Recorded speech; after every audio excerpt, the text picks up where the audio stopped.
What would you see if you stripped every tree, every leaf, and every blade of grass from the face of the Earth? You would be left with a desolate alien planet, a silent kingdom of jagged stone and microbial slime. How did life survive on this barren rock? And what triggered the violent transition to the world we inhabit today? The wind howls across a horizon that offers no resistance. Without trunks to slow the air or roots to knit the soil, the atmosphere sweeps over the planet in a singular, uninterrupted gust. There are no shadows cast by canopy or branch. Instead, the only breaks in the landscape are the stark geometric profiles of silent structures rising from the crust. They stand as monuments to a geologic age that spanned billions of years, locked in a state of absolute horizontal stillness. Geologists and paleontologists have long scrutinized this emptiness, searching for the engine that kept Earth in this state of suspended animation. For eons, the planet held its breath, trapped in a cycle of sterility that seemed, for all intents and purposes, insurmountable. Something had to occur to fracture this equilibrium, yet the mechanism for that change remains an enigma. This leads us to a necessary question: how does a planet engineer its own structural revolution? The verticality of our modern world is a recent arrival, a radical structural conquest that turned a horizontal planet into a towering three-dimensional machine. To reach this point, life underwent a sequence of transitions that defy simple explanation. We will trace this arc, beginning with the flat, persistent reign of ancient microbial mats, the silent, unseen architects that paved the surface. From there, we move to the rise of land giants, those mysterious, towering organisms that claimed the skyline millions of years before a true branch ever reached for the sun. This transformation was not just about biology.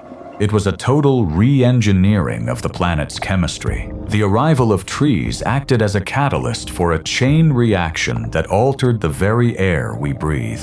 But how did a world that had effectively lost its original hydrogen and helium atmosphere to the void of space manage to synthesize a second, oxygen-rich blanket capable of supporting such complex, life-sustaining vertical growth? This shift in our global chemistry, and the volatile volcanic forces that birthed it, is the true engine behind Earth's long-delayed ascent. The newborn Earth was a ghost of itself, a rocky sphere stripped raw. Its primordial envelope of hydrogen and helium, the light gases of its birth, had been bled off into the solar wind, lost to the unforgiving vacuum. For a time, the surface lay exposed to the unblinking sun, an airless, scorched husk waiting for a transformation that would take millions of years to ignite.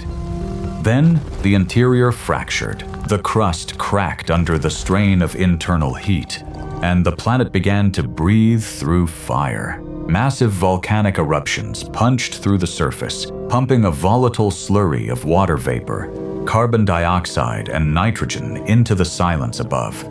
This was the second atmosphere, a toxic, choking shroud that would dominate for eons. It was a furnace, a greenhouse of shifting chemistry that trapped heat and turned the world into a pressurized laboratory of chemicals. Yet, this chemical soup was unstable. It required a catalyst to break its cycle of heat and toxicity. What microscopic force, trapped within this hostile, suffocating mist, would eventually reach up from the oceans to scrub the skies clean? The catalyst was not a storm, nor a cataclysmic impact, but a slow-motion biological theft. 3.5 billion years ago, a microscopic architect began to reshape the planet's chemistry. Cyanobacteria, early blue-green algae, emerged as the first true engineers of Earth's atmosphere. They did not just exist, they consumed. By feeding on carbon dioxide and water, these organisms engaged in a fundamental chemical exchange, pulling the toxic heavy breath of the planet into their own structures and outputting something entirely new: free oxygen. This was a silent, lethal pollution to everything else that lived then. For eons, this gas did not immediately transform the air above.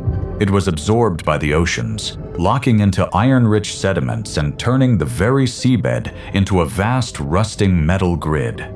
The seas were becoming a chemical reactor, shifting from a dark, suffocating cradle into a reservoir of life-giving power. But how did these microscopic architects maintain such a massive, relentless output across billions of years? How did they survive the very environment they were poisoning?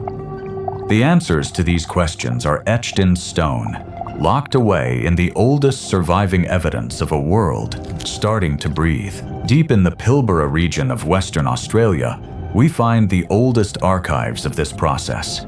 3 48-billion-year-old geyserite. These are the stromatolites. They aren't fossilized remains of animals, but the calcified signature of a microbial assembly line. Layer by layer, cyanobacteria trapped sediment in the shallow, sun-drenched waters, binding the grains together as they reached toward the light. These colonies represent the planet's first collective attempt at engineering its own environment. As they thrived, they harvested carbon dioxide and, as a metabolic byproduct, exhaled oxygen. It was an invisible, slow-motion conquest.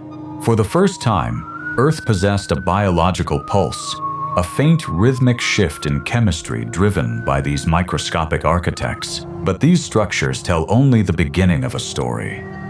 While the oceans were alive with this activity, the vast continental surfaces remained deathly still.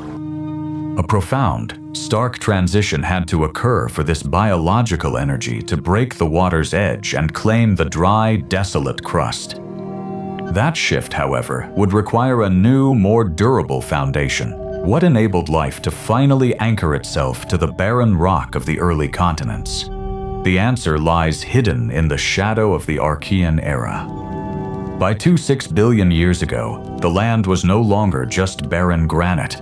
Across the exposed crust, life had begun to manufacture its own foothold. Dense, leathery mats of cyanobacteria and diverse microbes spread across the damp depressions of early continents. These were not mere colonies, they were biological engineers. As these mats lived and died, they trapped fine particles of wind-blown sediment and eroded rock, weaving them into a tough, leathery skin that covered the planet's surface. This process did more than provide color to the desolation. It stabilized the crust, slowing the frantic pace of erosion that had defined the young Earth.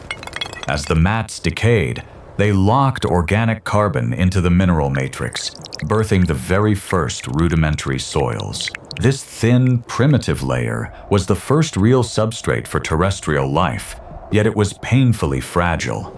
It could secure a grip on the surface, but it could not yet penetrate the deep stone. A new mechanism was needed to reach deeper, to extract the nutrients trapped within the rock itself, and to build an infrastructure for the complex life that waited in the wings. Life had mastered cinder the surface, but it remained stalled by the impenetrable wall of the rock beneath. Something else would have to break the stone open. Between 900 million and 4 billion years ago, long before the first green shoots of plants or the arrival of animal life, a different kind of pioneer quietly took hold. Fungi began to colonize the barren crust, creeping across the mineral face of the continents. They did not photosynthesize, and they did not hunt. Instead, they acted as a slow-motion wrecking crew, secreting potent acids that chemically dismantled the rock. This was a fundamental shift in the geology of the planet. By dissolving stone, these organisms extracted the locked-away nutrients required to construct the very first terrestrial soil. It was a silent metabolic grind, one that turned raw, hostile rock into a foundation for life to eventually gain a foothold. But this early infrastructure remained fragile. What were the exact conditions that allowed these threads to flourish so long before the world saw its first true forests?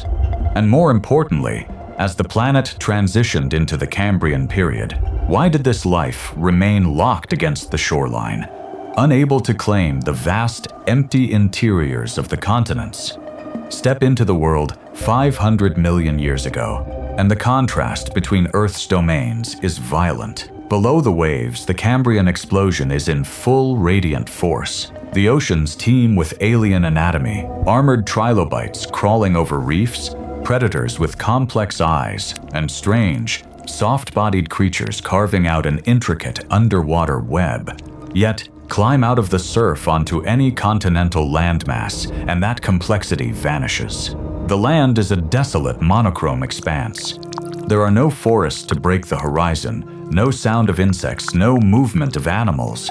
It is a world of raw, exposed stone and abrasive grit, pounded by wind and ultraviolet radiation.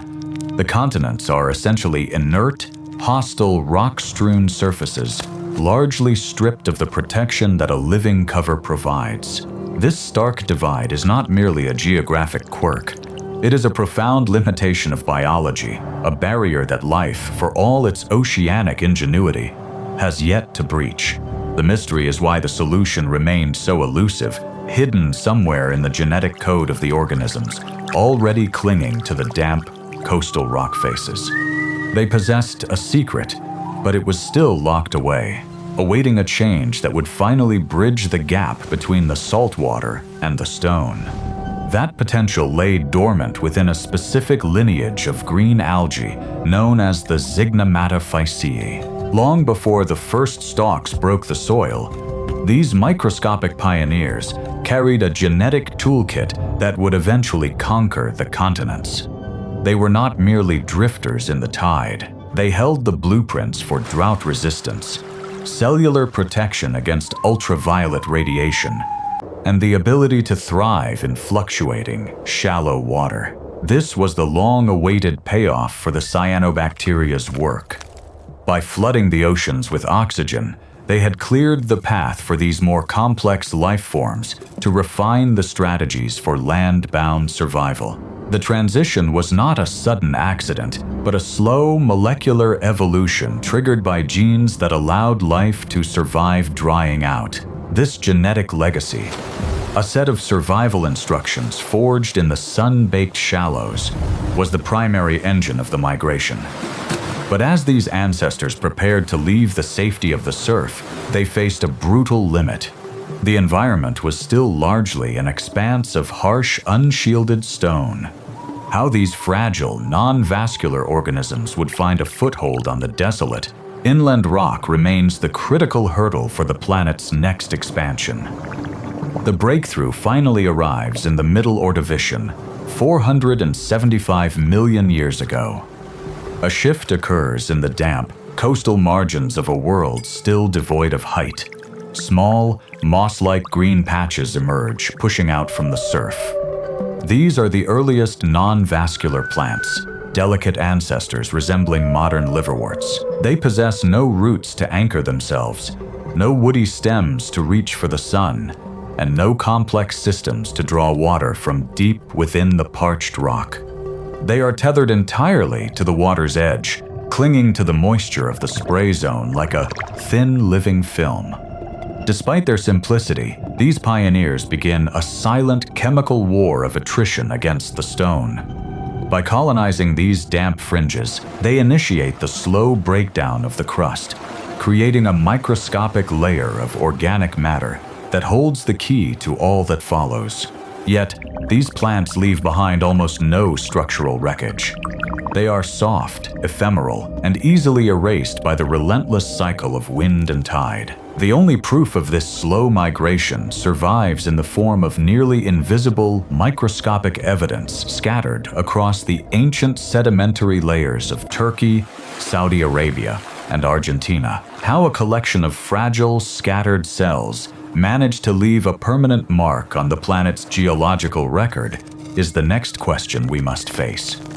These microscopic fragments, buried in the ancient sedimentary layers of Turkey, Saudi Arabia, and Argentina, act as biological time capsules.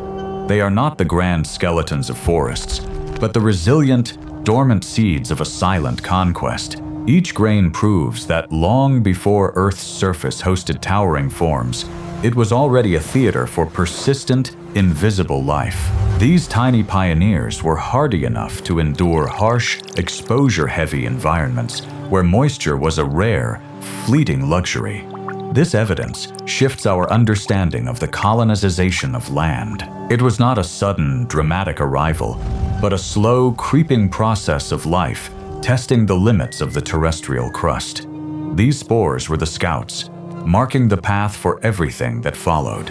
Yet, these fossilized remnants reveal a severe physical bottleneck. They confirm that while life had secured a foothold in damp coastal margins, it remained tethered to the ground, incapable of extending a single, rigid stalk upward. They lacked the internal structural architecture to escape the horizontal plane, keeping the planet's surface locked in a miniature, flattened existence. The reason these early organisms stayed small and ground-hugging despite their clear success at survival forces us to examine the very limits of their biology and their desperate, ongoing dependence on standing water.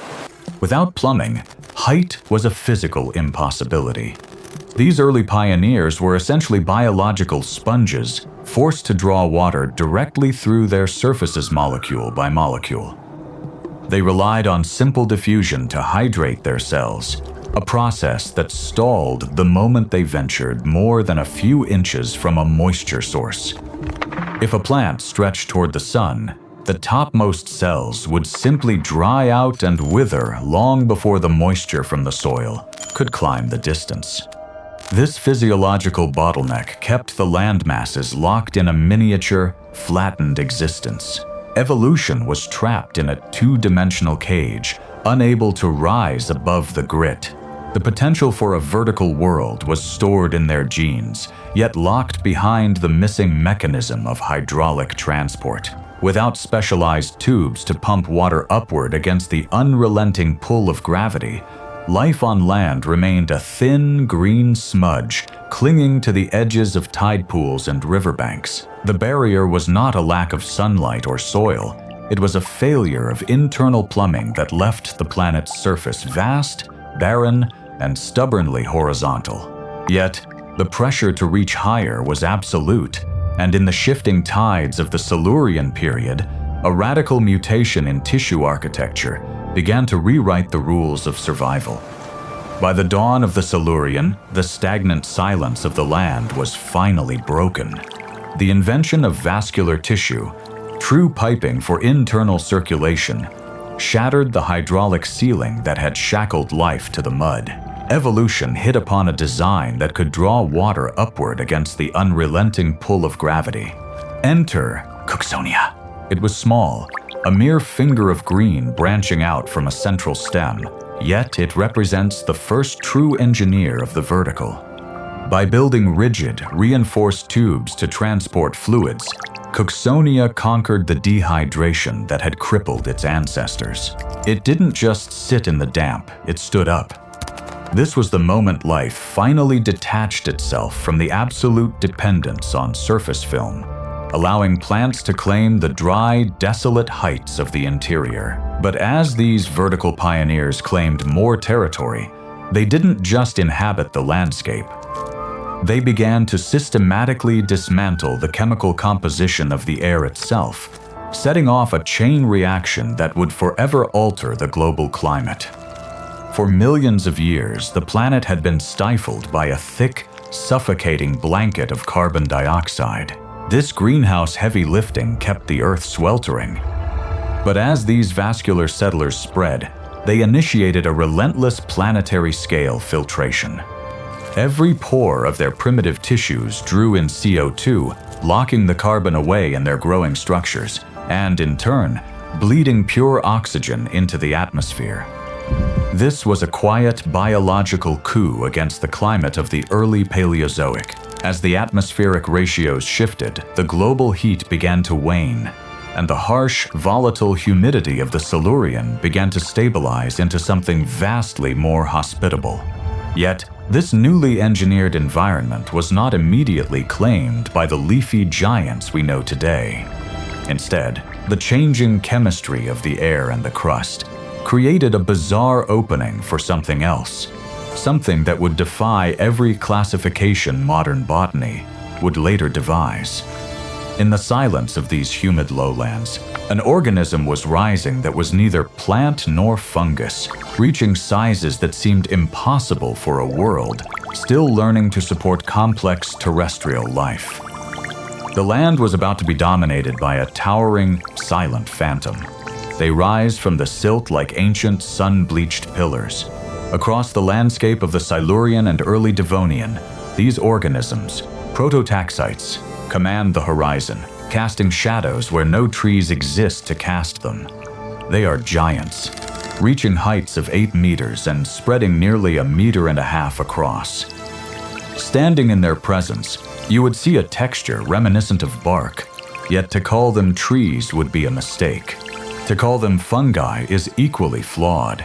They hold no recognizable internal structure of a vascular plant, nor do they conform to the biology of anything living on Earth today. Their massive forms represent a lost evolutionary experiment, a structural outlier in a world still defined by the microscopic and the low-lying. We find them fossilized in the rock, yet they remain a stubborn biological enigma. Their existence demands we confront a void in our understanding of life's path. We see the physical evidence of their stature, but we are still missing the fundamental answer to what they actually were and why this unique lineage simply vanished. We see these 8-meter towers in the rock, yet they refuse to align with the standard branches of life.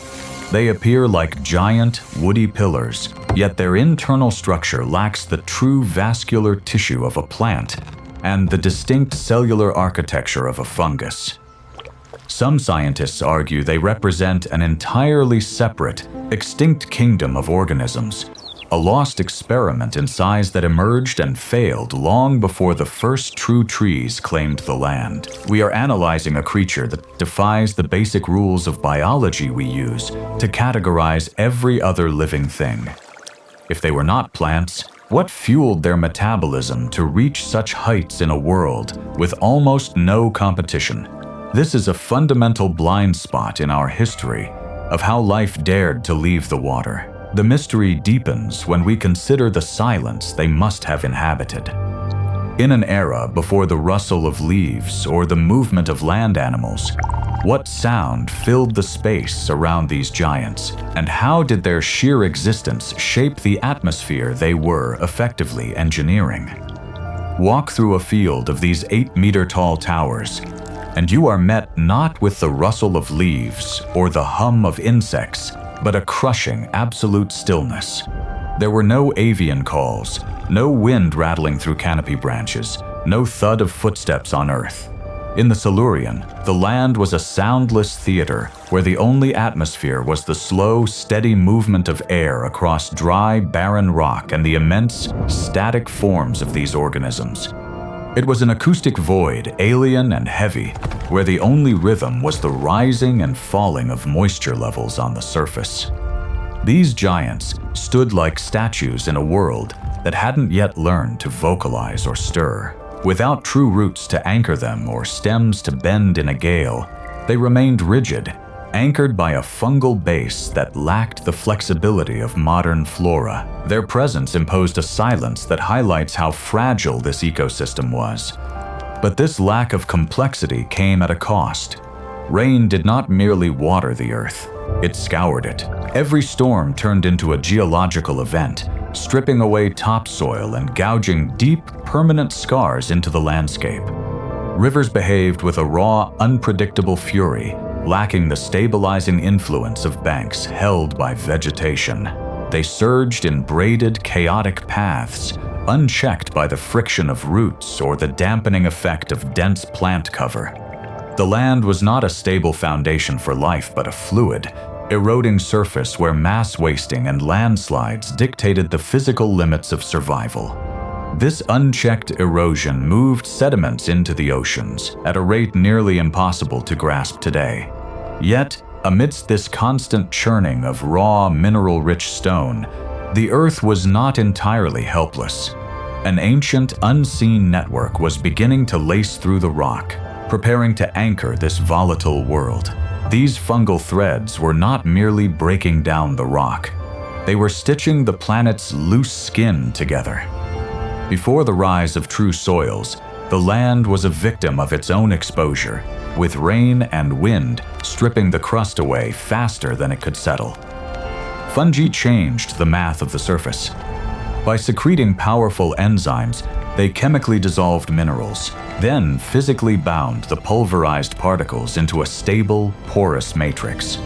This was the birth of the first infrastructure for life. It was a slow, microscopic construction project that turned shifting debris into a foundation capable of holding moisture and nutrients. Without this biological glue, the Earth would have remained a sterile, sliding mess of jagged stone. This fungal network essentially acted as a planetary anchor, providing the necessary scaffolding for more complex life to eventually grip the surface. But even as the fungi transformed the literal ground, they were also creating a biological paradox.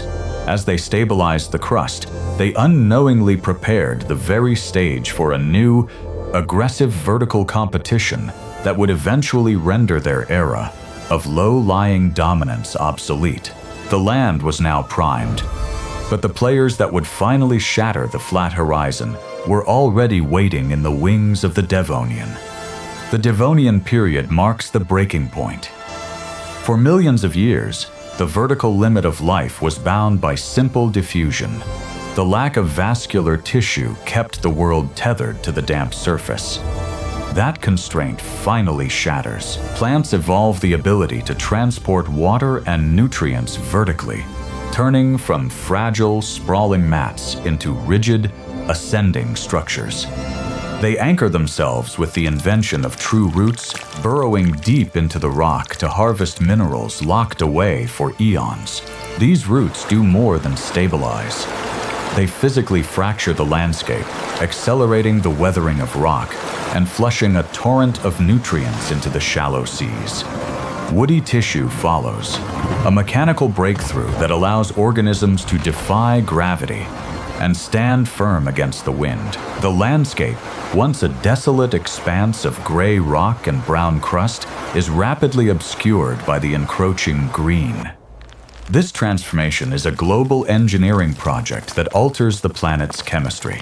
As these tall innovators dominate the skyline, they pull unprecedented volumes of carbon dioxide from the air, sending oxygen levels surging.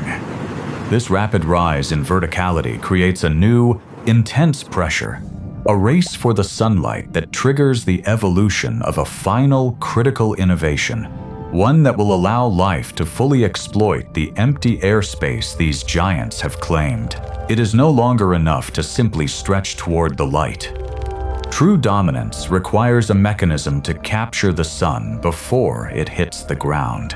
The invention of the leaf changes the game entirely. By evolving flattened, expanded surfaces, plants gain the ability to strip solar energy from the air at a scale never seen before. These are the first solar harvesters, transforming sunlight into structural carbon, weaving a physical canopy that physically alters the planet's energy balance. This is the invention of the forest. The flat, barren crust is replaced by layers of shadow and depth. For the first time, light becomes a finite, contested resource. A desperate competition ignites. Those that can build their leaves higher, faster, and wider effectively starve their neighbors of the fuel needed to survive. The competition for photons is brutal, and the victors stand tall, creating the architecture of a new world. But as the canopy closes, the light levels on the forest floor drop to almost nothing. The ancient giants, those 8-meter-tall prototaxites that once stood as the tallest life on land, now face a landscape that is no longer built for them.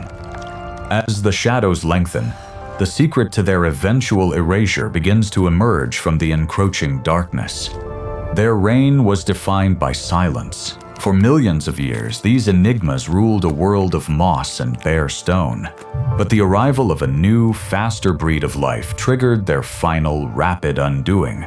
These arrivals were not like the prototaxites. They were vascular, modular, and armed with a design that exploited the Earth's energy with surgical efficiency. By pushing roots deep into the crust and reaching for the sun with true leaves, these emerging plants locked away the very carbon that had sustained the giants' growth. The prototaxites could not compete. They were architectural relics of a slower age, unable to match the rapid, vertical growth of their competitors.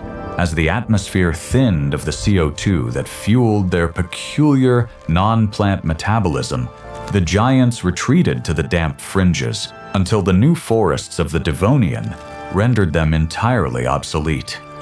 Their extinction was not a tragedy, but a calculated pivot in the planet's biology. The ground was being prepared for a new scale of existence, but this transition came at a cost. The emergence of these towering, competing forms would trigger a global transformation, as the calm, quiet land suddenly erupted into a savage, unseen war for space and survival. With these roots and woody tissues, plants were no longer content to merely survive. They moved to conquer. This was the dawn of a relentless, silent arms race. As green shoots stretched upward to catch the unfiltered sun, they began to shade the ground beneath them, starving their neighbors of the very light they needed to fuel their own growth. It was a zero-sum game played over millions of years, forcing a radical evolution in anatomy. To gain a height advantage, plants had to engineer sturdier trunks and more efficient vascular systems, effectively building internal plumbing to move water against the pull of gravity. The landscape, once a flat, shared expanse, fractured into a vertical battleground, where shade became a weapon and height, the ultimate survival strategy. As these new forests began to thicken, they pulled massive volumes of carbon dioxide from the atmosphere, sequestering it into their wood and roots.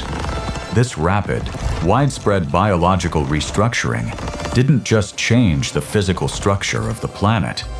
It began to radically alter the very chemistry of the air itself, priming the atmosphere for a transition that would define the future of land life. With carbon stripped from the sky, the planetary scales tipped. Photosynthesis became a global engine, a process so efficient it began to flood the atmosphere with free oxygen. For the first time in Earth's history, the air itself became a fuel source for complex metabolic demands.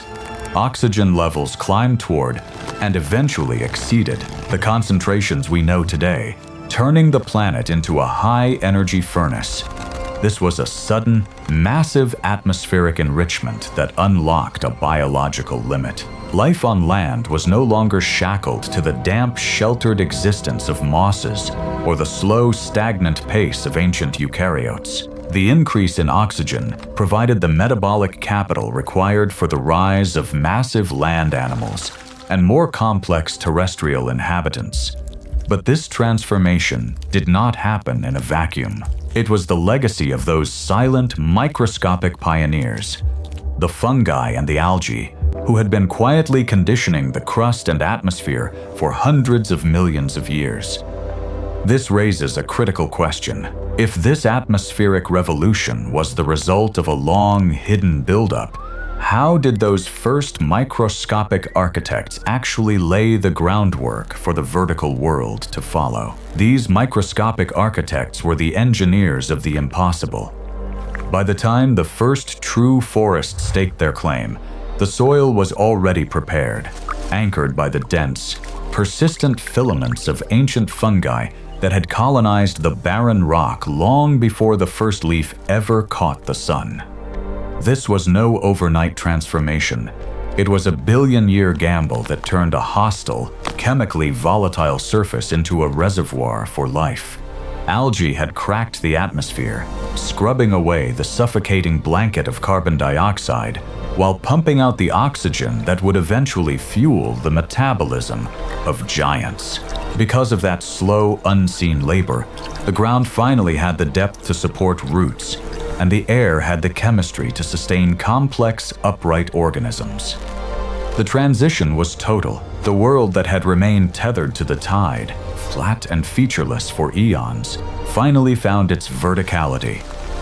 In that surge of woody tissue and branching canopy, Earth ceased to be a rock covered in film and became a planet of forests. The silence of the primordial crust was broken, and the stage was set for everything that followed, from the first crawling shadows of land animals to the eventual rise of us. Nowhere is this shift more visceral than in the Rhynie Chert of Scotland. These fossils are not just fragmented remains, they are an extraordinary volcanic time capsule. When boiling mineral-rich waters flooded a landscape of early plants 400 million years ago, they encased an entire ecosystem in silica before it could decay. Under the microscope, these rocks reveal a silent microscopic theater. Stalks of early plants, fungal threads snaking through decaying tissue, and the tiny arthropods that fed upon them. It is a snapshot of life before the noise of vertebrate movement. A world where the only sounds were the wind moving over mossy, rock-strewn plains and the slow, rhythmic expansion of these primitive, creeping colonies. Yet, as we examine the scale of these inhabitants, a new pattern emerges. Even as these organisms occupied the margins of land, they began to exhibit forms of physical development that seem oddly out of proportion to their surroundings. The question is why a landscape defined by such fragile, ground-hugging life would suddenly produce such extreme physical stature in its inhabitants. The answer lies in the atmospheric chemistry of a world without canopy. In this early Devonian period, carbon dioxide hung thick and heavy, a vast, untapped reservoir of energy that fueled rapid growth for any organism capable of processing it. There were no competing tree species to block the sun, no complex root systems to strip the soil, and no herbivores to graze on soft, expansive tissues. This was a vacuum of biological authority. Without the vertical competition that would eventually define forest ecosystems, individual organisms could devote their energy to sheer singular mass. They were the accidental masters of a stagnant, resource-rich frontier. But this lack of competition did more than just permit gigantism.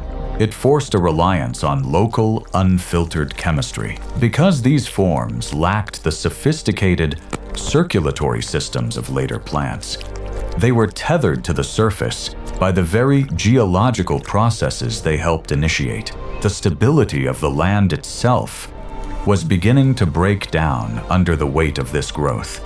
And the way these early giants interacted with the minerals beneath them was about to trigger a collapse that would fundamentally reorder the oceans. As these early organisms broke down the mineral crust, they didn't just alter the soil, they rewrote the chemical mandate of the entire planet. Deep within the earth, their root-like reach accelerated the weathering of rock, leaching nutrients and minerals into the rainwater. That slurry flowed downward, pouring off the barren highlands and into the waiting oceans. This massive pulse of sediment triggered a biological shift.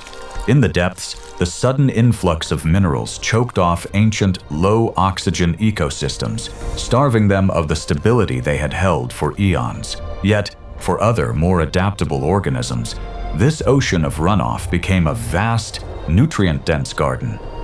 Earth was functioning as a single feedback-driven machine where the health of the land became the regulator of the sea.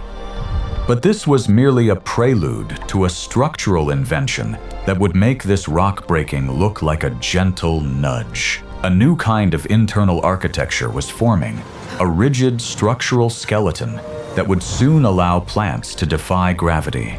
The question was whether this biological innovation would be enough to hold the world together as the surface began to harden into something truly permanent.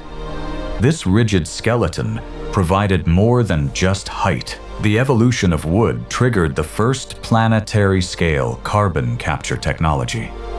As plants synthesized lignin to build their woody trunks, they began pulling massive volumes of carbon dioxide from the atmosphere and locking it away in their cellular walls.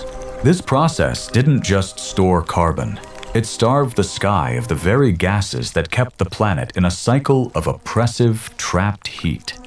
The atmosphere began to thin. The greenhouse effect that had governed Earth for eons started to fail as the carbon was buried in the expanding, dense forests of the Devonian.